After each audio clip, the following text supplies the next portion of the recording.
আগামী ২৬ তারিখ ভারত বনাম জিম্বাবুয়ে সুপার 8-এর ম্যাচ রয়েছে, যেখানে ভারতের জন্য বা ভারতের দৃষ্টিকোণ থেকে খুবই গুরুত্বপূর্ণ সেই ম্যাচটি, যেখানে ভারতকে জিততে তো হবেই। তো সেই ম্যাচের আগে আজকে ছিল ভারতের প্রথম প্র্যাকটিস সেশন। সেই প্র্যাকটিস সেশন কেমন গেল, তার সঙ্গে ওই ম্যাচে মানে জিম্বাবুয়ের বিরুদ্ধে ম্যাচে কী কী চেঞ্জেস হতে পারে বা আমরা আশা করতে পারি সেই ব্যাপারে আলোচনা করব। তার সঙ্গে শেষে আলোচনা করব আজকে ইংল্যান্ড বনাম পাকিস্তানের একটা গুরুত্বপূর্ণ ম্যাচ নিয়ে, যে কী হলো সেই ম্যাচের রেজাল্ট। তো ভিডিওটা অবশ্যই তোমরা শেষ পর্যন্ত দেখবে, অনেক কিছু ইনফরমেশন পাবে। আর এরকমই ক্রিকেট রিলেটেড নিউজের জন্য আমাদের নিউজ বং চ্যানেলটাকে সাবস্ক্রাইব করে নিও, তার সঙ্গে টেলিগ্রাম চ্যানেলেও যুক্ত হয়ে যাও। সো চলো ভিডিওটা শুরু করা যাক। তো প্রথমে কথা বলবো আজকে আমাদের ভারতের প্র্যাকটিস সেশন কেমন গেল। তো আজকে ছিল চেপোকে অর্থাৎ চেন্নাইয়ে ভারতের প্রথম প্র্যাকটিস সেশন। তো সেখানে সবথেকে বড় আপডেট যেটা, সেই প্র্যাকটিস সেশনে সমস্ত প্লেয়ারই উপস্থিত ছিল শুধুমাত্র রিঙ্কু সিং বাদ দিয়ে। কারণ রিঙ্কু সিং বাড়ি ফিরে গেছে, তার পিতা খুবই অসুস্থ এবং শোনা যাচ্ছে যে কিছু মেডিকেল এমার্জেন্সি হয়েছে, সেই জন্যই কিন্তু রিঙ্কু সিংকে বাড়ি ফিরে যেতে হয়েছে।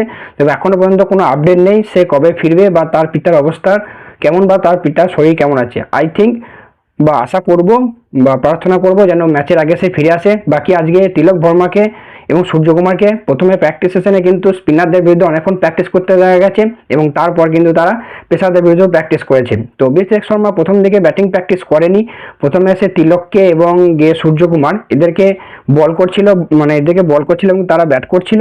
এবং শেষে অভিষেক শর্মাকে কিন্তু অনেকক্ষণ প্র্যাকটিস করতে দেখা গেছে, সেটা স্পিনারদের বিরুদ্ধেও এবং পেসারদের বিরুদ্ধেও।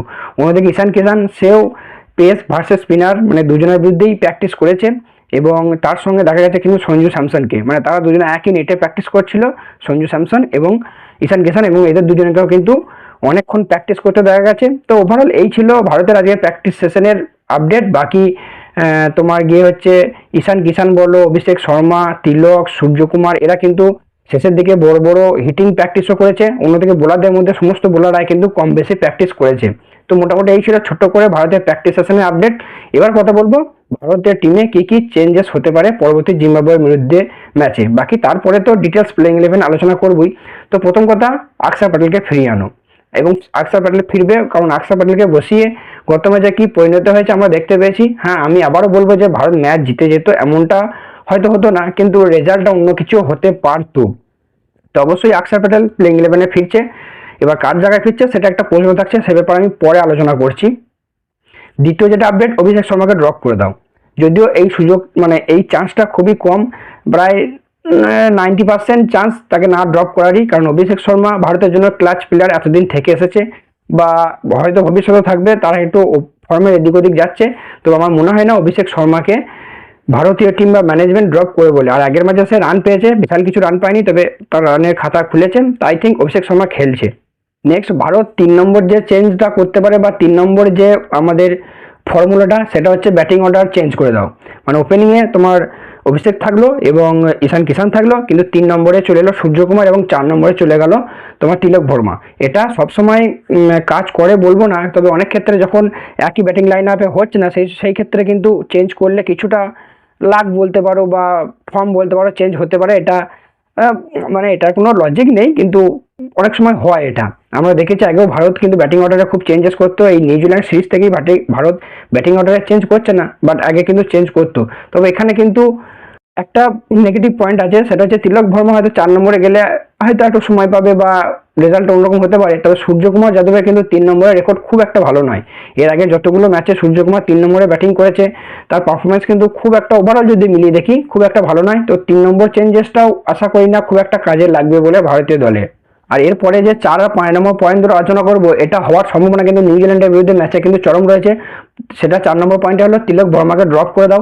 এবার অনেকজন হয়তো বলবে যে তিলক বর্মা তো তাও রান করেছে, অভিষেক শর্মা তো তাও রান পায়নি, মাত্র 15 রানই করেছে 4টে ম্যাচ খেলে।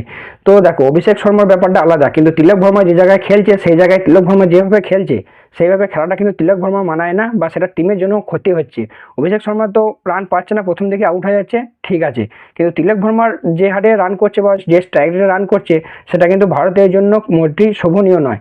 সেই জায়গায় তিলক বর্মাকে ড্রপ করে দাও এবং সঞ্জু স্যামসনকে ফিরিয়ে নিয়ে এসো। দিয়ে এবার এইখানে ব্যাটিং অর্ডার দুটো জিনিস করতে পারো, যে মানে ভারতীয় টিম করতে পারে। তিলক বর্মাকে ড্রপ করে হয়তো সঞ্জু স্যামসনকে খেলালো। সঞ্জু স্যামসন ওপেনিংয়ে হয়তো অতটাও ভালো করতে পারছে না, এবার এলে হয়তো চেঞ্জ, মানে তার লাকটাও চেঞ্জ হতে পারে, একটু সময় নিয়ে খেলতে পারে, প্রথম দিক থেকে হয়তো মারতে যাবে না, এটা একটা হতে পারে। বা অভিষেক শর্মা এবং সঞ্জু স্যামসনকে ওপেন করাও এবং 3 নম্বরে ঈশান কিষানকে নিয়ে এসো, ঠিক যেরকম নিউজিল্যান্ড সিরিজে হয়েছে। এবং আমার মতে বা আমার পার্সোনালি মতে নিউজিল্যান্ডের বিরুদ্ধে ম্যাচে এটা কিন্তু হওয়ার চান্স 90%, এরকমটাই কিছু হতে পারে বা এখনও পর্যন্ত আশা করা যাচ্ছে যে সঞ্জু এবং অভিষেক ওপেন করবে। এর ফলে কী হবে, ভারতের যে ওপেনিংয়ে দুটো বাঁহাতি ব্যাটসম্যান থাকছে না, তারপরে বাঁহাতি ডানহাতি কম্বিনেশনটা থাকছে, এর ফলে বিপরীত টিম যে সুবিধাটা পাচ্ছিল অফ স্পিনার খেলাচ্ছিল এবং অফ স্পিনারের বিরুদ্ধে আমাদের বাঁহাতি ব্যাটসম্যানরা ফেসে যাচ্ছিল প্রথম 3 জন ব্যাটসম্যানই, সেই সমস্যাটা কিন্তু থাকবে না। যেহেতু সঞ্জু স্যামসন চলে আসবে, সেক্ষেত্রে বিপক্ষ টিমও কিন্তু অনেকবার ভাববে বা অফ স্পিনার নিয়ে আসার আগে, শুরুতেই অফ স্পিনার নিয়ে আসার আগে কিন্তু 5 বার চিন্তা করবে। এবং সেক্ষেত্রে যখনই বাঁহাতি ডানহাতি কম্বিনেশন থাকবে, ফিল্ডিং সেটের একটা ব্যাপার থাকে, সেটা হয়তো সবাই জানো। তো সেক্ষেত্রে এটা কিন্তু ভারতের জন্য কার্যকরী হতে পারে। বাকি 3 নম্বর ঈশান কিষান এলে 3 নম্বর ঈশান কিষান কী করতে পারে সেটাও আমরা অলরেডি দেখে নিয়েছি তোমার এর আগে নিউজিল্যান্ডের বিরুদ্ধে সিরিজে। তো সেক্ষেত্রে আমার মতে বলে এটা কিন্তু একটা গুড চয়েস হতে পারে। আর 5 নম্বর যে চেঞ্জেসটা সেটা হচ্ছে অভিষেক, তোমার তিলক এবং সঞ্জু, 3 জনাকেই খেলাও। তাহলে ড্রপ কাকে করবে? ড্রপ করে দেওয়া হচ্ছে রিঙ্কু সিংকে। এই ক্ষেত্রে অনেকজন হয়তো গালাগালি দিতে পারে যে রিঙ্কু সিং কী খারাপ করলো। রিঙ্কু সিং খারাপ কিছু করেনি, তবে রিঙ্কু সিং যে জায়গায় ব্যাটিংয়ে আসছে সেই জায়গায় রিঙ্কু সিং এসে খুব একটা কিছু করতে পারছে না, বা রিঙ্কু সিংয়ের প্রয়োজনও খুব একটা পড়ছে না, বা যখন প্রয়োজন পড়ছে তখন রিঙ্কু সিং সেটাকে কাজে লাগাতে পারছে না। তার ফলে ব্যাটিং অর্ডারটা কী হবে না, 8 নম্বরে তোমার আকসার প্যাটেল থেকে যাচ্ছে, আর এদিকে ওপেনে অভিষেক, সঙ্গে সঞ্জু থাকছে, 3-এ ঈশান চলে এলো, 4 নম্বরে আর 5 নম্বরে। সেক্ষেত্রে টিমের কন্ডিশন অনুযায়ী, সিচুয়েশন অনুযায়ী 4 নম্বর আর 5 নম্বর হচ্ছে তিলক আর সূর্যকুমার, এদের দুজনের মধ্যে একটু ওপর নিচে হবে। যখন দরকার পড়বে সূর্য এগিয়ে আসবে, যখন প্রয়োজন পড়বে তিলক আগে আসবে। তাহলে 4 নম্বর 5 নম্বর হয়ে গেল, হার্দিক 6-এ চলে গেল, দুবে 7-এ চলে গেল। তাহলে আই থিঙ্ক আমার মতে বলে ব্যাটিংয়ের ডেপথটা ভারতের কিন্তু একটু বেশি স্ট্রং হবে। কারণ ওপেনিংয়ে যদি এই 3-4 জনের মধ্যে 1 2 যদি একটা বড় স্টার্ট দিয়ে দেয়, সেক্ষেত্রে নিচে এসে হার্দিক বা দুবে বড় বড় হিট কিন্তু নেমেই মারতে পারবে, যেটা হয়তো রিঙ্কু সিং সবসময় পারে না। সেক্ষেত্রে আমাদের লোকসানের জায়গায় আই থিঙ্ক লাভটাই বেশি হবে। অবশ্য রিঙ্কু সিংয়ের পরের ম্যাচ খেলা নিয়ে কোনো নিশ্চয়তা নাই, শোনা যাচ্ছে তার বাবার কন্ডিশন খুবই সিরিয়াস। তো হতে পারে যে রিঙ্কু সিং যদি ম্যাচের আগে ফিরে না প্র্যাকটিস না করে তাকে ম্যাচ না খেলাতে পারে। তো এইরকম একটা চেঞ্জেস হওয়ার সম্ভাবনা কিন্তু চরম রয়েছে। তো 4 নম্বর আর 5 নম্বর ব্যাপার যেটা আলোচনা করলাম, এইটা হওয়ার সম্ভাবনা কিন্তু সবথেকে বেশি। বাকি এই ব্যাপারে ডিটেলসে কালকে প্লেইং 11 পিচ রিপোর্ট এসব নিয়ে তো ভিডিও আসবেই। বাকি এবার ইংল্যান্ড এবং পাকিস্তানের ম্যাচ নিয়ে ছোট্ট করে একটু আলোচনা করে নিই। তো আজকে ইংল্যান্ড এবং পাকিস্তানের মধ্যে ম্যাচে ইংল্যান্ড জিতে গেল এবং এরই সঙ্গে কিন্তু সেমিফাইনালে প্রথম টিম হিসেবে কোয়ালিফাই করে গেল। তো আজকে পাকিস্তান প্রথম ব্যাট করে, যেখানে 164 রানই করে, যেখানে ওপেনিংয়ে সাইদজাদা ফারহান 63 রান করেছিল 140 টার্গেটের সঙ্গে। তার সঙ্গে সেরকম কেউ সাথ দিতে পারেনি। ফাকর জামান 15 বলে 25 এবং সাদাব খান লাস্টে 11 বলে 23 করে। এই ছিল মোটামুটি পাকিস্তানের ব্যাটিং অর্ডারের রান। অন্যদিকে বোলারদের মধ্যে জোবরা আজহার আজকে 2 উইকেট নিয়েছে, ওভারটন 2 উইকেট নিয়েছে, লিয়াম ডাউসন 3 উইকেট নিয়েছে, আদিল রশিদ 1 উইকেট নিয়েছে। তবে উইল জ্যাক্স আজকে একটু বেশি মার খেয়েছে, 2 বলে প্রায় 27 রান খেয়েছে ইংল্যান্ডের বোলারদের মধ্যে। এবং দ্বিতীয় ইনিংসে ব্যাট করতে নামে ইংল্যান্ড প্রায় বলতে গেলে একাই ম্যাচ জিতেছে হ্যারি ব্রুক 51 বলে সেঞ্চুরি রান কমপ্লিট করে, এবং তার টি-20 ইন্টারন্যাশনাল ক্যারিয়ারের ইতিহাসে প্রথম সেঞ্চুরি করে হ্যারি ব্রুক।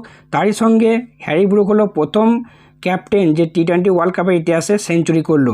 তো বাকি ব্যাটসম্যানদের কাছ থেকে খুব একটা সাহায্য হ্যারি ব্রুক পায়নি, একাই ম্যাচটা জিতিয়েছে। অন্যদিক থেকে পাকিস্তান কিন্তু ভালো ফাইট করেছে।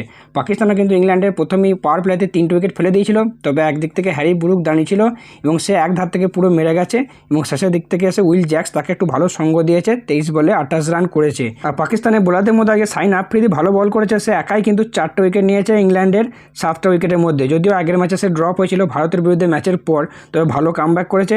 বাকি উসমান তারিক আজকে 2 উইকেট নিয়েছে আর মোহাম্মদ নওয়াজ 2 উইকেট নিয়েছে। বাকি বোলাররা কিন্তু কেউ উইকেট পায়নি।